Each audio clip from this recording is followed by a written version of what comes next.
Ni nyuma y'uko rero umwuka mubi ukomejwe tutumba hagati y'ibihugu byombi n'igihugu cy'u Rwanda ndetse n'igihugu cya Kongo. None hanga navuga ko ku mpande zombi hatangiye kugenda hakorwa ubwirinzi mu gihe cyose yakomejwe ndahagaragara ko intambara ishobora kuba yatangira hagati y'igihugu cy'u Rwanda ndetse n'igihugu cya Kongo. None hanga hakomejwe ndahagaragara imodoka zigiye zitandukanye, n'ubundi ni imodoka zirimo kugenda zitwara abasirikare kugira ngo zikomeze kugenda n'ubundi zibashyira hafi y'umupaka w'igihugu cy'u Rwanda ndetse n'igihugu cya Kongo. Ni mu gihe n'ubundi leta ya Kongo ikomeje kugenda yigamba kwica ingabo nyinshi z'umutwe wa M23 ndetse ikavuga ko igiye kuba yagira gucya n'ubundi ikabasha kuba yakohereza abarwanya umutwe wa FDLR bari bamaze igihe kinini cyane bakambitse hariya ku mupaka w'igihugu cy'u Rwanda na Kongo uherereye mu karere ka Rubavu uzwi nka Petite Barriere. None hanga ku mpande zombi hakomeje kwenda hitegurwa intambara ikomeye cyane nyuma y'uko n'ubundi intambara yongeye kubura guhera ku itariki ya mbere ukwakira 2023 ari nabwo hatangiye imirwano ikaze yatangiye kugenda ibera mu gace ka Kicanga kabara agace n'ubundi katangirijwemo intambara n'ingabo z'igihugu cya Kongo arizo FARDC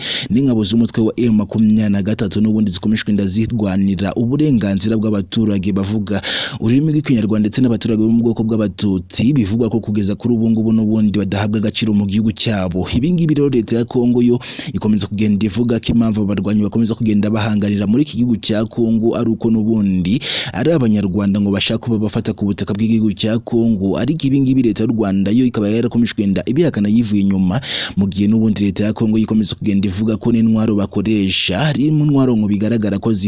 bazihabwa n'igihugu cy'u Rwanda. Ibingibi umutwe wa M23 waje kubihakana wivuye inyuma uvuga ko nta ngunga n'imwe cyangwa se nta ntwaro n'imwe bahabwa n'igihugu cy'u Rwanda, ko intwaro zose bazikura mu mirwano baba bagiranye n'ingabo z'igihugu cya Kongo FARDC mu gihe cyose bazikubise inshuro zikiruka bakabasha kuba bafata intwaro zabo zigiye zitandukanye akaba arizo babasha kuba bakoresha ku rugamba. Ibingibi rero leta ya Kongo yaje kuvunira ibiti mu matwi ivuga ko atari ukuri ndetse kitagomba kuba yabigenderaho ahubwo kigomba kuba yakora ibishoboka byose uyu mutwe wa M23 ukabasha kuba wasubira mu gihugu cyabo cy'u Rwanda. Ariyo mpamvu kugeza kuri ubu ngubu akomeje kugenda havamo ibibazo bikomeye cyane. Ne mugiye kuri ubu ngubu rero amakuru ahari ari uko ingabo z'igihugu cy'u Burundi n'ubundi zamaze kugera muri iki gihugu cya Kongo ndetse ngo zikaba zamaze no kuba zahabwa impuzangano y'igisirikare cy'igihugu cya Kongo aricyo FARDC ngo zikaba zikomeje kugenda n'ubundi zikubita inshuro ingabo z'umutwe wa M23. Ibintu leta ya Kongo irimo kugenda ivuga ko bishobora kuba byabaho icyizere cy'uko uyu mutwe wa M23 wari umaze igihe kinini cyane ukomeza kugenda ukora ibikorwa by'intambara ku butaka bw'iki gihugu cya Kongo ushobora kuba warimburwa kuri ubu butaka ubundi umutekano ukabasha kuba wagaruka muri iki gihugu cya Kongo. Gusa ibingibi rero nibyo bikomeje kugenda bituma umwuka mubi ubasha kuba wagaruka mu gihe cyose leta ya Kongo igikorana n'abarwanya umutwe wa FDLR n'ubundi kaba ari abarwanyi basanzwe bagizwe n'abeshi bakoze jenoside hano mu gihugu cy'u Rwanda mu mwaka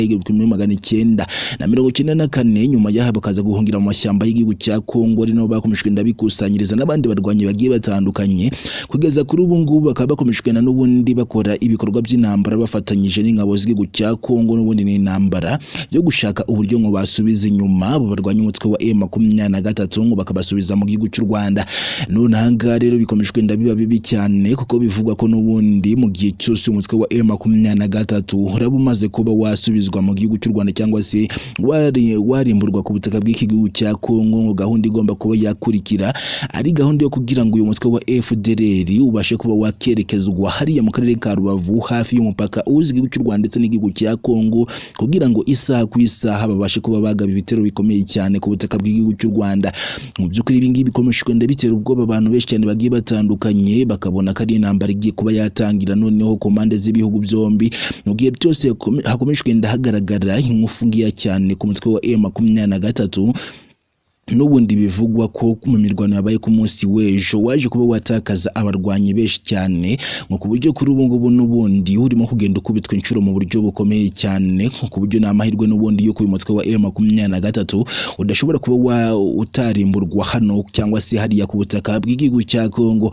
None hanga rero biravugwa ko hari imodoka nazo zikomeje kugenda zitwara abasirikare ziberekeza mu karere ka Rubavu kugira ngo bakomeze kugenda bacunga ubusugire ndetse n'umutekano w'igihugu cy'u Rwanda kugira ngo umwanzi atabona aho abasha kuba yamenera, ari nako bakomeza kugenda bahumiriza abaturage. Bivugwa ko arimo kugenda bumva amasasi arimo kugenda ahinda nk'inguba, bikavugwa ko rero ari amasasi ari kuvugira hafi y'akarere ka Rubavu, bikavugwa ko rero mu gihe cyose hashobora kuba hagira amasasi abasha kuba yagwa ku butaka bw'igihugu cy'u Rwanda. Ibingibi rero bigatuma n'ubundi hakomeza kugenda hashakwa uburyo uyu mutwe wa M23 wabasha kuba n'ubundi wakomeza guhangana n'izi ngabo z'umutwe wa FDLR birimo kugenda bivugwa ko zigiye kuba zakoherezwa ku butaka cyangwa se hafi y'ubutaka bw'igihugu cy'u Rwanda, ubundi zigasubizwa inyuma. Ubundi mu gihe cyose uyu mutwe wa M23 nawe ukabasha kuba wakomeza kugenda wirwana, hari nako ugenda utabara abaturage bavuga ikinyarwanda ndetse n'abaturage bo mu bwoko bw'abatutsi. Ibingibi rero bikomeje kugenda biba bibi cyane nanone mu gihe iki gihugu cya Kongo cyo gikomeje kugenda gitwika amazu y'abaturage bagiye batandukanye,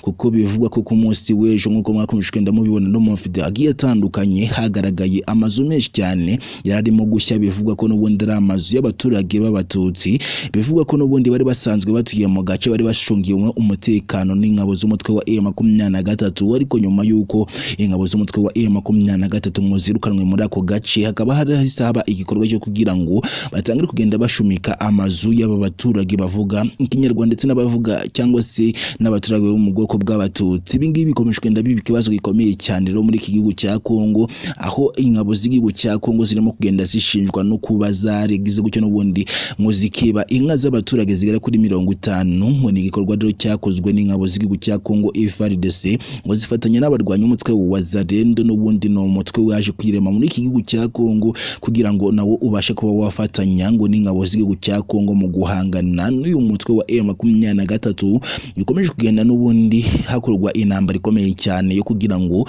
uyu mutwe wa M23 ubashe kuba wava kuri ubutaka bw'igihugu cya Kongo ngo werekezwe mu gihugu cy'u Rwanda, nk'uko n'ubundi hakomeje kugenda ushinjwa kuba ari abanyarwanda bawugize ndetse ukabuhabwa inkunga n'igihugu cy'u Rwanda. Gusa n'ibintu u Rwanda rwo rwakomeje kugenda ruhakana rwivuye inyuma ruvuga ko rwose nta nkunga n'imwe ruha uyu mutwe wa M23, ari nabyo kuri ubu ngo bikomeje kugenda bitera ikibazo gikomeye cyane rero, bigatuma leta ya Kongo ivunira ibiti mu matwi ikavuga ko idakeneye kuba yakumva u Rwanda ngo ruhakana kuba uyu mutwe wa M23 atari uw'abanyarwanda, ahubwo bagomba kuba bahama hamwe. Ubundi igihe cyose leta ya Kongo ikabasha kuba yakomeza kugenda ikorana n'abatavuga n'ubutegetsi bwa leta y'u Rwanda, ubundi ngo bakabasha kuba bagaba ibitero bikomeye cyane ku butaka bw'igihugu cy'u Rwanda, akaba ari ibitero rero ngo bigamije kuba byahirika ubutegetsi bwa leta y'u Rwanda. Ni byinshi bikomeje kugenda bivugwa ndetse n'amakuru menshi